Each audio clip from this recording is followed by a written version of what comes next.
नमस्कार। अगर आपको वर्णों के उच्चारण स्थान नहीं याद हो पा रहे हैं, समस्या आ रही है, आप भूल जा रहे हैं, तो ये वीडियो खासकर आपके लिए है।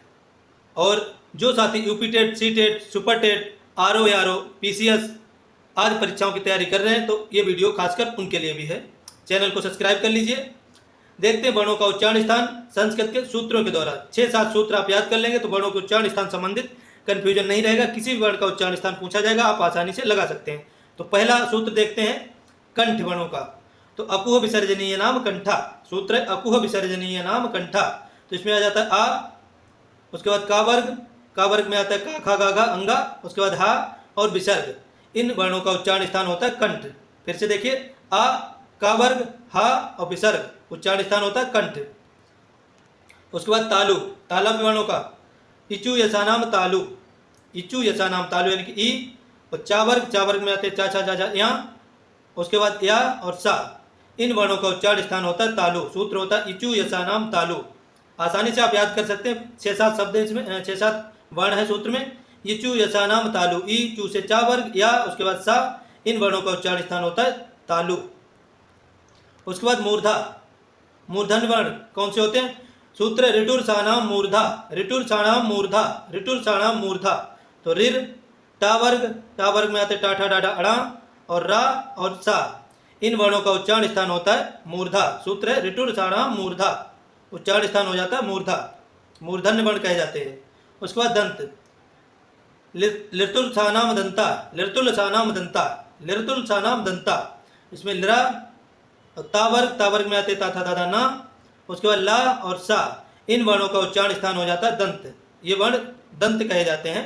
सूत्र होता है लिरतुल सानाम दंता। अगला सूत्र ओष्ठ एवं नासिका। तो ओष्ठ का देखते हैं। उपोपद्यमानीय नाम ओष्ठव, उपोपद्यमानीय नाम ओष्ठव, उपोपद्यमानीय नाम ओष्ठव। 3-4 बार आप इसको बोलेंगे तो आपको याद हो जाएगा। तो उ और पा वर्ग, उसके बाद उपद्यमानी, इन सब का उच्चारण स्थान होता है ओष्ठ। यम गणना नाम नासिका चा, यम अणना नाम नासिका चा। तो या, मा, अड़ा, ना, इन सब वर्णों का उच्चारण स्थान होता है नासिका। ये नासिक के वर्ण कहे जाते हैं। और वर्ग का पंचमाक्षर आता है इस वर्ग में, या, मा, अड़ा, ना, मा। यह सब वर्ग का 5वां अक्षर है। तो पंचमाक्षर नासिका चा, ऐसा भी एक सूत्र है, पंचमाक्षर नासिका चा। तो इन वर्णों का उच्चारण स्थान हो जाता है नासिका। ये नासिक के वर्ण कहे जाते हैं। और नासिक के वर्णों को मुंह और नाक दोनों की सहायता से बोला जाता है। जब भी इनको बोलते हैं तो जो वायु है मुंह और नाक दोनों से निकलती है। अभ्यंतर प्रयत्न, अभ्यंतर प्रयत्न संबंधी सूत्र देखते हैं। स्पृष्टम स्पर्शानाम, स्पृष्टम स्पर्शानाम। जो स्पर्श व्यंजन होते हैं वो कैसे होते हैं? स्पृष्ट होते हैं। स्पृष्टम स्पर्शानाम, जो स्पर्श व्यंजन होते हैं 25 होते हैं। का वर्ग, चा वर्ग, टा वर्ग, ता वर्ग, पा वर्ग, ये 25 स्पृष्ट होते हैं स्पर्श व्यंजन। उसके बाद ईशत स्पृष्टम अंतस्था नाम, जो अंतस्थ होते हैं यार अलावा ये ईशत स्पष्ट होते हैं। ईशत स्पष्ट होते हैं अंतस्थ व्यंजन। ईशत स्पष्टम अंतस्था नाम, ईशत स्पष्टम अंतस्था नाम, ईशत स्पष्टम अंतस्था नाम। और ऊपर वाला क्या था? स्पष्टम स्पर्शा नाम, स्पष्टम स्पर्शा नाम और ईशत स्पष्टम अंतस्था नाम। तो अंतस्थ होते हैं ईशत स्पष्ट। और ईशत विव्रत, ईशत विवृतम ऊष्ण नाम, ईशत विवृतम ऊष्म नाम, ईशत विवृतम ऊष्म राम, ईशत विवृतम ऊष्म राम। तो ईशत विवृत होते हैं ऊष्म व्यंजन, सल प्रत्याहार के अंतर्गत आते हैं। सा, सा, सा, हा, सल प्रत्याहार में आते हैं। ईशत विवृतम ऊष्णाराम, ईशत विवृतम ऊष्माराम। याद कीजिए, ईशत विवृतम ऊष्माराम और विवृतम स्वराराम, विवृतम स्वराराम, विवृतम स्वराराम, विवृतम स्वराराम। जो सभी स्वर होते हैं वो कैसे विवृत होते हैं? फिर से देखिए, स्पष्टम स्पर्शा नाम, जो स्पर्श व्यंजन होते हैं वो स्पष्ट होते हैं। ईशत स्पष्टम अंतस्था नाम, जो अंतस्थ होते हैं यार अलावा वो ईशत स्पष्ट होते हैं। और स्पर्श व्यंजन स्पष्ट होते हैं। और ईशत विवृत होते हैं ऊष्माराम, जो ऊष्म होते हैं वो ईशत विवृत होते हैं। ऊष्म में आते हैं सा, सा, सा, हा। और विवृतम स्वराराम, और विवृत जो होते हैं वो सभी स्वर होते हैं वो सभी विवृत होते हैं। स्वर कैसे होते हैं? विवृत होते हैं। स्वराराम विवृतम। आगे देखते हैं घोष एवं अघोष का सूत्र। वर्गाणाम तृतीय चतुर्थ पंचमा एणस्य च घोषा, वर्गाणाम तृतीय चतुर्थ पंचमा एणस्य च घोषा, वर्गाणाम तृतीय चतुर्थ पंचमा एणस्य च घोषा। तो वर्ग का तीसरा, चौथा, 5वां अक्षर, उसके बाद एण प्रत्याहार के अंतर्गत आते हैं। यार अलावा ये सब क्या होते हैं? घोष होते हैं। वर्गाणाम तृतीय चतुर्थ पंचमा एणस्य घोषा। तो वर्ग का तीसरा, चौथा, 5वां। आप इसको देख सकते हैं कोड को 345 यानी तीसरा, चौथा, 5वां घोष होते हैं।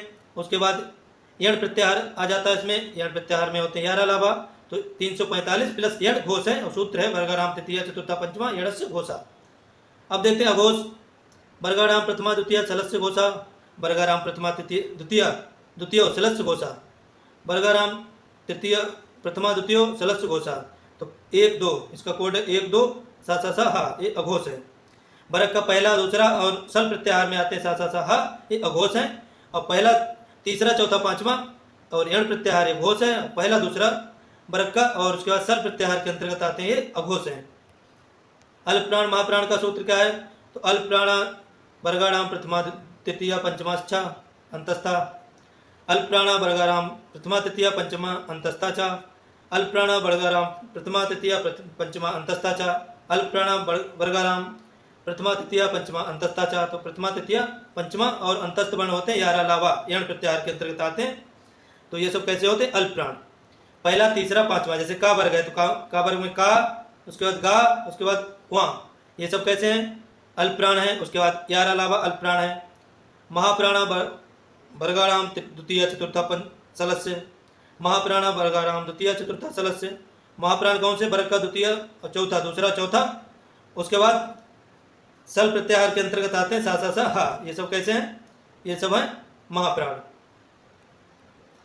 उसके बाद और कुछ सूत्र, काकल्योहा, काकल्योहा, तो काकल्य वर्ण होता है हा। अयुण अयुण जो प्रत्याहार है उसके अंतर्गत हिरस्व स्वर आते हैं, आ ई उ, ये कैसे हैं? हिरस्व हैं। अयोंग प्रत्याहार के अंतर्गत दीर्घ स्वर आते हैं, ए ओ अंग। अय औच प्रत्याहार के अंतर्गत प्लुत स्वर आते हैं। ये प्रत्याहार में माहेश्वर सूत्र है, माफ कीजिए।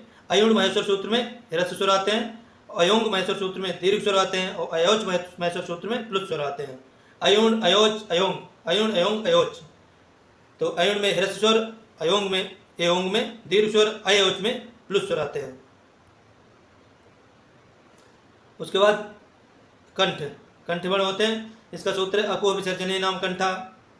आ और का और हा कंठ से बोले जाते हैं, मतलब आ का वर्ग और हा उसके बाद विसर्ग। तालु से इचु ऐसा नाम तालु, तो ई चा वर्ग या और सा तालु से बोले जाते हैं। मूर्धा ऋतुरसा नाम मूर्धा, रे रे टा वर्ग रा और सा मूर्धा से बोले जाते हैं। ऋतुरसा नाम दंता, लिर ला लिर ता ला और सा ये दंत से बोले जाते हैं। उपोपद्यमानीय नाम ओष्ठो, ऊ और पा उपद्यमानीय ओष्ठ से बोले जाते हैं, ओठ के द्वारा। कुछ प्रश्न देखते हैं। ऋतुरसा नाम का उच्चारण स्थान है तो मूर्धा। हा वर्ण को किस नाम से जाना जाता है? तो हा को काकल्य नाम से जाना जाता है। अंतस्थ वर्णों का अभ्यंतर प्रयत्न क्या है? तो ईशत स्पष्टम है, अंतस्थ ईशत स्पष्टम अंतस्था। या का उच्चारण स्थान है तालु। तालु किस प्रकार से है? क्योंकि इचु ऐसा नाम तालु, ये चा वर्ग में आता है इसलिए तालु है, और पंचमाक्षर है इसलिए नासिका है। आगे हम इससे संबंधित कुछ प्रश्न देख लेते हैं। अब देखते हैं कुछ वन लाइनर प्रश्न। अको विसर्जनीय नाम का सूत्र किस वर्ग का उच्चारण स्थान क्या होता है? तो कंठ होता है। अको विसर्जनीय नाम कंठा। का वर्ग का उच्चारण स्थान क्या होता है? तो कंठ होता है। अको विसर्जनीय नाम कंठा के अंतर्गत का वर्ग आ जाता है। विसर्ग का उच्चारण स्थान क्या होता है? तो कंठ होता है। अको विसर्जनीय नाम सूत्र के अंतर्गत ही आता है। इचु ऐसा नाम का सूत्र संबंध है तो तालु, इचु ऐसा नाम तालु। चा वर्ग के सभी वर्णों का उच्चारण स्थान होता है तालु, क्योंकि इचु ऐसा नाम तालु के अंतर्गत चा वर्ग आ जाता है। सा तालव्य वर्ण का उच्चारण स्थान है तालु, इचु ऐसा नाम तालु के अंतर्गत ही आता है। ऋतुरसा नाम मूर्धा सूत्र, ये मूर्धन्य वर्ण होते हैं। टा वर्ग का उच्चारण स्थान होता है मूर्धा, क्योंकि ऋतुरसा नाम मूर्धा सूत्र के अंतर्गत आता है। सा वर्ग का उच्चारण स्थान होता है मूर्धा, ये भी आ जाता है ऋतुरसा नाम मूर्धा में। रा वर्ग का उच्चारण स्थान होता है मूर्धा, ऋतुरसा नाम मूर्धा सूत्र के अंतर्गत आता है। लितृसा नाम दंता उच्चारण स्थान है तो दंत है।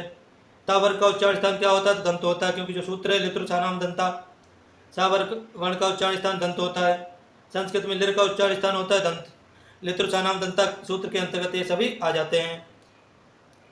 उपोपद्यमानीय नाम का उच्चारण स्थान होता है ओष्ठ, उपोपद्यमानीय नाम ओष्ठ हो, इसमें उ पा वर्ग उसके बाद उपद्यमानीय इनका उच्चारण स्थान होता है ओष्ठ। पा वर्ग का उच्चारण स्थान होता है ओष्ठ। उ और बड़ा उ का उच्चारण स्थान होता है ओष्ठ। यमगणना नाम का मुख्य सूत्र का स्थान होता है नासिका चा। यमगणना नाम नासिका चा, यमगणना नाम नासिका चा, इसमें पंचमाक्षर आ जाता है। इसका सूत्र दूसरा होता है पंचमाक्षर नासिका चा। माँ वर्ण के उच्चारण स्थान का नासिका के अलावा कौन सा है? तो नासिका के अलावा ओष्ठ है, क्योंकि पा वर्ग में आता है। पा पा भा भा मा। नासिका इस प्रकार से है क्योंकि पंचमाक्षर है, और ओष्ठ ऐसे है कि पा वर्ग में आता है। यम इसके बाद अंगा का उच्चारण स्थान होता है नासिका, क्योंकि ये पंचमाक्षर है। और उसके अलावा इसका उच्चारण स्थान हो सकता है कंठ। अपो विसर्जनी नाम कंठा का वर्ग के अंतर्गत आता है। अगला प्रश्न देखते हैं, स्पष्टम किस प्रकार का वर्णों का प्रयत्न है? तो स्पर्श नाम स्पर्श व्यंजनों का है। स्पर्श व्यंजनों कुल संख्या कितनी है? 25 है, का से लेकर माँ तक। ईशत स्पष्टम प्रयत्न किन वर्णों का है? तो अंत ईशत स्पष्टम अंतस्था नाम, यार अलावा होते हैं अंतस्थ, इनका प्रयत्न है ईशत स्पष्ट। यार अलावा को कौन सा व्यंजन कहा जाता है? इनको अंतस्थ व्यंजन कहा जाता है। यण प्रत्याहार के अंतर्गत आते हैं यार अलावा। ईशत द्विवृतम किस वर्ग का प्रयत्न है? तो ऊष्मणाम ऊष्म व्यंजनों का ईशत द्विवृतम स्थल प्रत्याहार के अंतर्गत आते हैं। ऊष्म सा सा साहा आते हैं। उसके बाद सा सा साहा वर्णों का प्रयत्न क्या है? तो ईशत विवृत है। सा सा साहा वर्णों का स्थान प्रयत्न है ईशत विवृत। ईशत विवृत स्थल प्रत्याहार के अंतर्गत आता है। विवृतम किस अभ्यंतर प्रयत्न है? तो स्वराराम सभी स्वरों का प्रयत्न है विवृतम विवृत। संस्कृत व्याकरण के अनुसार मूल स्वर कितने हैं? तो मूल स्वर होते हैं 5, और हिंदी में होते हैं मूल स्वर 4। आ ई उ रिर लिरा, हिंदी में लिरा नहीं होता है। अभ्यंतर प्रयत्न के कुल कितने भेद होते हैं? तो अभ्यंतर प्रयत्न होते हैं 5, और बाह्य प्रयत्न होते हैं 11। अभ्यंतर प्रयत्न होते हैं 5, बाह्य प्रयत्न होते हैं 11। अगला प्रश्न, वर्गाणाम तृतीय चतुर्थ पंचमा क्या कहलाते हैं? तो तीसरा चौथा पांचवा क्या कहलाता है? घोष। घोषा तृतीय चतुर्था पंचमा वर्गाणाम सूत्र के अंतर्गत आते हैं। घोष वर्णों के अंतर्गत कौन सा प्रत्याहार आता है? तो यण प्रत्याहार आता है। घोष वर्णों के अंतर्गत तीसरा चौथा पांचवा घोष होता है। उसके बाद यण प्रत्याहार के अंतर्गत जितने भी आते हैं वो घोष होते हैं। वर्गाणाम प्रतिमा द्वितीय सलस्चा अर्थ का है क्या है? तो अघोष है वर्ग का तीसरा चौथा, प्रथमा और दूसरा। उसके बाद सल प्रत्याहार मतलब सा सा साहा अघोष होते हैं। और पहले में क्या देखा कि वर्ग का तीसरा चौथा पांचवा, उसके बाद यण प्रत्याहार घोष होते हैं, और उसके बाद पहला दूसरा और सल प्रत्याहार अघोष होते हैं। प्रत्येक वर्ग का पहला और दूसरा वर्ण क्या होता है? अघोष होता है। सा सा साहा वर्ण का बाह्य प्रयत्न क्या होगा? तो अघोष होगा। पहला और दूसरा घोष होता है, उसके बाद सल प्रत्याहार अघोष होता है, तीसरा चौथा पांचवा घोष होता है, यण प्रत्याहार घोष होता है। वर्गाणाम प्रथमा तृतीय पंचमा का संबंध किससे? तो अल्पप्राण से है। प्रथमा तृतीय पंचम अल्पप्राण होता है। 1, 3, 5वें वर्ण को क्या कहते हैं? अल्पप्राण कहते हैं। वर्गाणाम द्वितीय चतुर्थ सूत्र पूर्ण करें तो महाप्राणा। वर्गाणाम द्वितीय चतुर्थ महाप्राणा, प्रथमा तृतीय पंचमा अल्पप्राणा। खा और घा वर्ण किस प्रणत्व के हैं? तो महाप्राण है खा और घा, क्योंकि ये दूसरा और चौथा है। पहला तीसरा और पांचवा अल्पप्राण होता है। हा वर्ण महाप्राण होने के साथ साथ क्या है? तो महाप्राण होने के साथ साथ ये घोष है, या फिर सघोष। घोष को सघोष भी कहते हैं। काकल्यो हा का सूत्र तात्पर्य है, तो हा वर्ण काकल्य ध्वनि है। अयुण महेश्वर सूत्र से किन स्वरों का ज्ञान होता है? तो ह्रस्व स्वरों का ज्ञान होता है अयुण महेश्वर सूत्र से। अयोंग महेश्वर सूत्र से दीर्घ स्वरों का ज्ञान होता है। अयौच महेश्वर सूत्र से प्लुत या फिर वृद्ध स्वर का ज्ञान होता है। उच्चारण स्थानों की प्रमाणिक संख्या पाणिनि के अनुसार कितनी है? 7 या फिर 8 है। ऋतुर्षानाम किम परीक्षाओं में पूछा जाने वाला सबसे ज्यादा प्रश्न है, तो मूर्धा। ऋतुर्षानाम मूर्धा। जिब्या मूल्य वर्णों का उच्चारण स्थान होता है जिब्या मूलम। वकार वर्ण का उच्चारण स्थान होता है दंतोष्ठ। बकार से दंतोष्ठ सूत्र के अंतर्गत आता है। वकार से दंतोष्ठ दंत और ओष्ठ से इसका उच्चारण किया जाता है। ए तथा अ का उच्चारण स्थान होता है कंठतालु। ए देते कंठतालु, इसका सूत्र होता है ए दैते कंठतालु, ए दैते कंठतालु। ओ और ओ का संयुक्त उच्चारण स्थान होता है कंठोष्ठ, सूत्र होता है ओदौतो कंठोष्ठम। ए देते कंठतालु, ए और ए कंठतालु से बोला जाता है। ओ और ओ कंठोष्ठ से बोला जाता है। तो ओ दौतो कंठोष्ठम, ए देते कंठतालु, ए और ए कंठतालु से, ओ और ओ कंठोष्ठ से बोला जाता है। आशा करता हूँ आपको वीडियो पसंद आया होगा। चैनल को सब्सक्राइब कर लीजिए, जुड़े रहिए हमारे साथ और अपनी तैयारी को बेहतर बनाते रहिए। धन्यवाद।